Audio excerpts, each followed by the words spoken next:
sobrang hirap yung pinagdadaanan namin kasi almost everyday talaga nagtitaping kami kahit may bagyo, hindi kami halos nakaka-uwi. Kasi nga, purahirin kami dahil may effects pa, tapos may hirap ngayon na paggawa kasi talaga ng soap opera. Kaya nakakatuwa na pag na-appreciate ng mga tao kapag mataas ang rating. Ano po dapat abangan ng publiko sa kanya?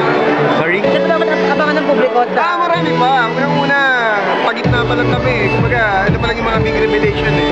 Katulad ngayon, unti-unti nang nabubuhay yung anak ng dilim. Lumalabas yung mga online, di ba? Narinig kasi ngayon si Julia sa si Enrique. Kay? Enrique, Ano? boto ka ba kay Enrique para kay Julia? Kung tingin mo yung Eh, bata pa yun. Baka naman kasi kayo ikaw maligaw. Eh, bata pa nga. Hintayin mo. Unahan pa nila ako. Wala pa nga. Kayo ba ba? Ano lang, ano lang. Okay. Sorry? Ba't kaya ano kayo? Hindi, wala. Kasi sabi ko nga itong panahon na ito.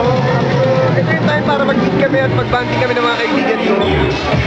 Kung magkakaroon ng pagkakataon, baka may makilala o makasama ngayon kami. Sana.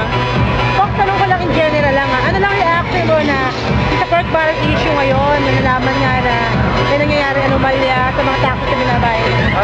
Honestly, ako everyday ako nanonood ng TV and then nakikibalita about dyan. Siyempre, unang-una malaking epekto sa amin yan, lalo na yung mga artista na yung pinaghihirapan natin lahat sa taong bayan. Alam mo yung sa maling tao na pupunta, sa maling pamamaraan. Kasi, di ba, sabi nga namin, na-analyze namin, kung tutuloy, hindi pala ganun kahirap ang Pilipinas. Kinukurakot na, kumbaga, sabi ko, what more kung natin napupunta sa tamang mga tao, sa tamang proyekto.